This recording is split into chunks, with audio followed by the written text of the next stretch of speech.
এই দেখি দেখি দেখি কিন্তু যাবেন ইব্রাহিম হুজুর ছিল এখন দাঁড়িয়ে আছে বসলো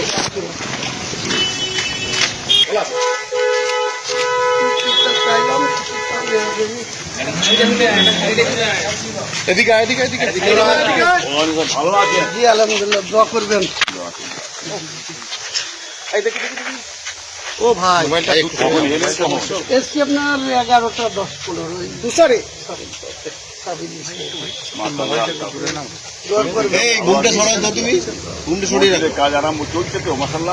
আপনার 10ই ফেব্রুয়ারি থেকে শুরু হবে ব্যাঙ্গালোরের একটা বেসরকারি কোম্পানিকে দিয়ে দিচ্ছে টেন্ডার দিয়ে দিচ্ছে হ্যাঁ ভালো করছে তার নাহলে আমরা পলিটিক্সে আছি তো সামনে ভোট আছে এত ঝামেলায় থাকবে এই জন্য ওদেরকে এগ্রিমেন্ট করে পলিটিক্স হবে আপনি যে দল করতেন দল করার অধিকার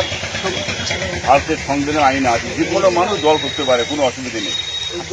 তবে ধর্মকে নিয়ে রাজনীতিটাই হচ্ছে আর কি আমাদের আপিল যেমন রাজ্য সরকার সামনে ধর্মকে থেকে ফুল দমে এই মমতা ব্যানার্জির দল বলে রাজনীতি করে বেরিয়ে চলে যাচ্ছে আর বলছে আমরা রাজনীতি সাধারণ মানুষের ট্যাক্সের টাকাই করছি আমরা তো আমাদের কমের টাকাই করছি এটা তো আপনি যে বাবরি মসজিদ হচ্ছে এটা তো মুসলমান কম জাতির টাকা ওখানে অন্য টাকা ঢুকবে না চলবে না ইনি যেটা করছেন ইনি আমার রাজ্য সরকার যা করছেন জনগণের টাকা নিয়ে উনি মসজিদ করছেন এইটা এইবারে মন্দির করছে এটা তো হিন্দু ভাড়া করতে বলেন না তো ওনাকে উনি জোর করে করে বিভাজন করে হিন্দু ভোটটা টানবার জন্য এই কৌশলটা উনি চালিয়েছেন এটা বাংলার মানুষ জানে এটা নতুন ব্যাপার তো নয় ওনারা বললে ধরেন সেটা সাংবিধানিক ভাবে আমরা বললে তখন বলছে অসাংবিধানিক এটা যে আপনি বুঝতে পেরেছেন এতদিন পরে কি বুঝলেন আগে থেকে আমি মানে খুবই খুশি যে আপনি এই যে রাজ্য সরকার পশ্চিমবাংলায় যে মুখ্যমন্ত্রী হয়েছেন ভারত স্বাধীনের পর থেকে এত বড় বিচারিতা মিথ্যুক মুখ্যমন্ত্রী এর আগে একটাও হয় না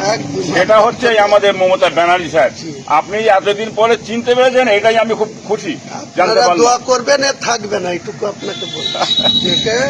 আসেন করুন ঠিক যে আপনি করুন বাংলার মানুষ আছে আপনি মসজিদ করুন হয়ে যাবে ইনশাল্লাহ আর আপনাকে যেতে হবে যখন ইনশাল্লাহ যাবো আল্লাহ যাবো ইনশাল্লাহ বসেন বসবো না আমি একটু আব্বাস ভাইজান একবার দেখা করি তারপরে নামাজ পড়ে আবার আমি কলকাতায় 4টায় পৌঁছাতে হবে